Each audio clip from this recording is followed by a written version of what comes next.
And this story is in The Observer, where the chair of the Foreign Affairs Select Committee, Alicia Keynes, says at a Tory fundraiser that legal advice would mean the UK has to seize all arms sales to Israel without delay. I'm joined by Sir Geoffrey Nice, who's a barrister, who led the prosecution of former Serbian President Slobodan Milosevic for war crimes at the International Criminal Tribunal. Thank you so much, Sir Geoffrey, for joining me. For listeners who might not understand the complexity of the law in this area, just explain why this story, and probably the story over the next coming days, is so important, i.e., has the government received advice from its own lawyers making clear that there is a clear risk that arms that have been sold by the UK are being used in the Gaza conflict that break international law? Thank you for inviting me to contribute. We must understand that, regrettably, war is still regarded as possibly lawful around the world. But when war is conducted, the parties concerned have to check that what they're doing meets the test, which you can find in the International Committee of the Red Cross's material, amongst other places, and their response or their action has always to be proportionate. This is before we come to genocide, about which I have something else to say.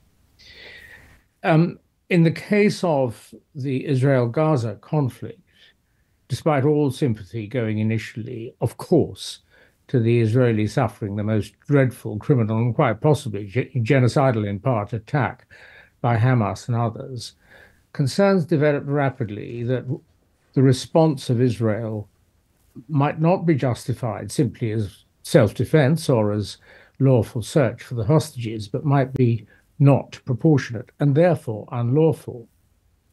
Those concerns grew, and people with great authority, and it's not for commentators like me to express a final view, but people with much greater authority said, yes, this is disproportionate. Crimes are being committed. Now, a country that supplies arms in circumstances where it knows those arms may be used in unlawful warfare inevitably becomes at risk of being found complicit. Just to take it's not a silly example, but an example. You know your neighbor wants to do damage to his partner, and you provide him with a gun and he uses it or she uses it. Of course, you're not free of blame. You are to blame for doing that. In the case of provision of arms, there's sometimes been attempts to say, well, you can have these arms. It's happened, for example, in the Russia-Ukraine war. You can have these arms, but you can only use them in certain circumstances. But that, of course, is a rather difficult restriction to monitor. And indeed, in the last provision of the present provision of arms by America to Israel, there's been no attempt to do that. So what's bound to happen in a case of a country like the United Kingdom providing arms to countries at war is their lawyers will advise whether it looks as though the war is being conducted lawfully. They are bound to do that, and it's obvious that they will have done it in both these conflicts, but particularly of concern in the Israeli position. And if they have advised, as Alicia Kearns tells us, that the war is not being conducted lawfully, well, then the government is at risk if it carries on providing weapons without any attempt to restrict their use. So that's where we are at the moment. Now, what's happened if Alicia Kearns' account is accurate? First of all, it's got to be accurately accounted for or recounted by the other people at the meeting. And if it is itself accurate, it's not at all without precedent. In 1994, when the Rwanda genocide was going on, for example, everybody knew it was a genocide, but countries withdrew and exposed that genocide to carry on killing thousands of people when America, Great Britain, France, and other countries should have acted differently.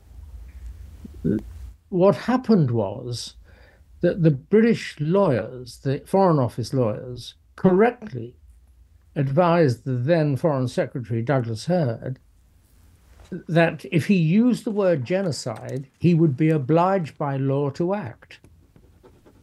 So what was the response of the government through Douglas Hurd? It was to say to his team, slamming the table on one occasion, never use the word genocide and then we won't have to act. There are ways in which governments can get round proper legal advice they receive in order to do what they want to politically, even if it's in breach of international law and in all probability contrary to what voters would want. Sir Geoffrey, sorry to cut you because that was a very erudite explanation of why this is so important. But if the government has received that advice, is it your opinion that they should publish the advice because of the seriousness, frankly, and the public concern, not just in the UK, but around much of the developed world, about this issue? My opinion, yes. The public would want to know. The public's entitled to know if its country is supporting lawful warfare or maybe supporting unlawful warfare. Put the other way around, what conceivable reason is there for them not saying we're acting on the basis of advice received? And do you think if they had received clear advice that what they were doing by way of supporting Israel in this conflict was lawful, do you think they wouldn't have told us that? And of course, going back to Iraq, there are other examples of difficulties with legal advice received and acted on. Sir Geoffrey, very, very grateful to Geoffrey Nice there, who led the prosecution of former Serbian President Slobodan Milosevic for war crimes at the International Criminal Tribunal. I'm sure this story about whether the government has received legal advice and certainly whether they should publish that legal advice and suspend or not arms sales to Israel will be a running issue for the next few days.